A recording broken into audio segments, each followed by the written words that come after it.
How many big-budget games in the past year have not been first-person shooters? You can count them on one hand. When publishers consider that they need to sell over 1 million copies of an Xbox 360 or PlayStation 3 game to turn a profit, risk is not generally a part of the equation. Shooters are the safe bet these days, and no publisher knows that better than Ubisoft, which is why it's all the more surprising that it went out on a limb with Assassin's Creed, one of the most innovative, imaginative games to be released in years.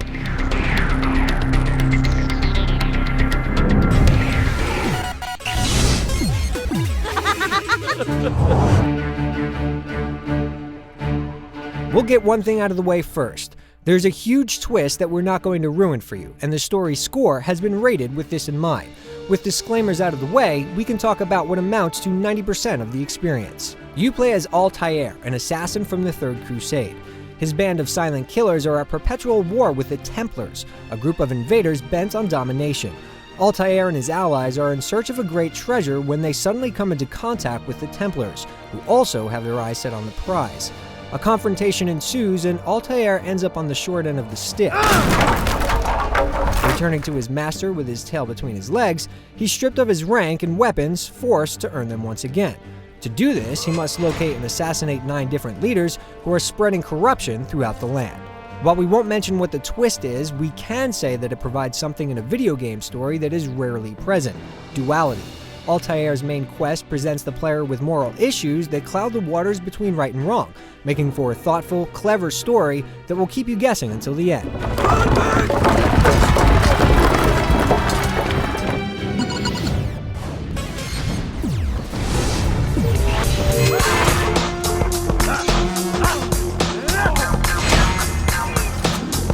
Once Altair loses his abilities and equipment, the game goes into full-on Metroid mode.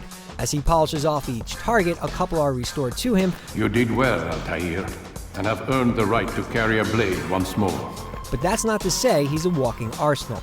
His instruments are simple yet effective, with a sword, throwing knives, and a hidden blade his only death-dealing devices. When you initially boot up the game, it can be a little confusing. You'll discover horse travel right away, which allows you to traverse the kingdom's overworld in search of the game's 3 cities, slicing enemies along the way. Once you've visited all 3 boroughs, you'll have the option to simply warp there, which is a welcome feature considering the miles of terrain that separate them. Once inside a city, there's a strict series of events that you must complete. First, you must visit the local Assassins Bureau to gather clues on the whereabouts of your target. The second step is to climb tall structures to survey the area. This will plot points on your map for other lookouts and mission objectives. The third is to complete the mission objectives. While there are 6 investigative objectives total per hit, you're only asked to complete 2 or 3 before moving on to the next step, which is the actual assassination. Mission objectives aren't all that varied, and this process repeats 9 times throughout the course of the game. By the end, you'll have had your fill of pickpocketing, roughing people up for information, and talking to informants. Here's what I learned about Talal. Calling Assassin's Creed an open-ended game is a bit of a stretch. While you have your choice of a few missions to complete out of 6, and you can choose the order of your targets to assassinate, that's basically where the flexibility ends. There are other side objectives like saving citizens who are being tortured by Templars. Thank you. I'll find a way to repay this kindness, I swear it. Or collecting hidden flags scattered throughout the city, but neither is really worth the effort. Assassin's Creed will last you a good 12 to 15 hours depending on your skill level, which is pretty beefy by today's standards. There's not much incentive to keep playing once the quest is done, and there's no online functionality to speak of.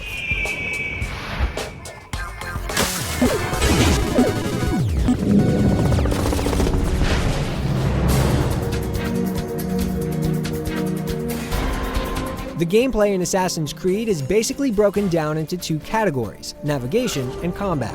The game has been billed as offering complete navigational freedom, and it undoubtedly delivers. You can run up most walls and get a handhold, and then start climbing simply by holding the analog stick in whatever direction you want Altair to go. He automatically adapts to whatever hand and footholds are available. There are no buttons to press, and it can seem almost too easy until you have a dozen soldiers chasing after you, navigating the terrain just as quickly. Jumping doesn't require much input either. You can simply hold the right trigger and a button and he'll automatically jump from one object to another, whether it be posts jutting from stucco, rooftops, scaffolding, or hanging platforms. And it all looks so natural.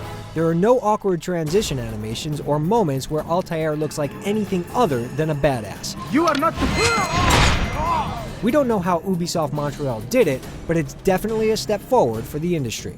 Unfortunately, the combat doesn't fare quite as well, mainly due to moronic enemies. Once Altair regains the ability to pull off counter kills, any tension during combat is basically lost. Counter kills are executed using the right trigger and tapping the attack button just as enemies swing. The result is some of the most brutal sword attacks you'll ever see and instant kills. There are times where there will be almost a dozen enemies surrounding Altair, yet they'll all wait their turn to attack, idiotically watching comrade after comrade be slaughtered. It would be a game breaker if it weren't for the crowd running mechanic and interaction with the game world. As Altair makes his way around the city, he's under varying levels of scrutiny, and as such, there are two different types of travel he can choose. If he's trying to be stealthy, then low-profile travel is the way to go, allowing him to gently push other characters or blend in with groups of monks to sneak into new parts of the city. The issue here is that when you select the blend option, Altair might as well turn invisible. Suddenly, enemies are oblivious to his existence, resulting in some absolutely ridiculous moments. Where is the one responsible for this? If he's in a hurry, you can pull the right trigger to go into high-profile mode, which makes him run a lot faster, but puts him at risk of bouncing off the wrong person and alerting the enemy. Once this happens, you must break the line of sight and then hide. Ducking into a stack of hay or a rooftop cabana makes perfect sense, but simply sitting down on a bench does not. Even so, escaping provides white-knuckle moments as you desperately try to elude the agile enemies. Ha! I will catch you! Assassin's Creed is one of those games that breaks new ground, but fails in nailing some fundamentals. The counter kills are exhilarating, but the brain-dead enemies zap a lot of the tension. On the other hand, free running along the rooftops, bounding off every last nook and cranny of terrain, is something that everyone should experience.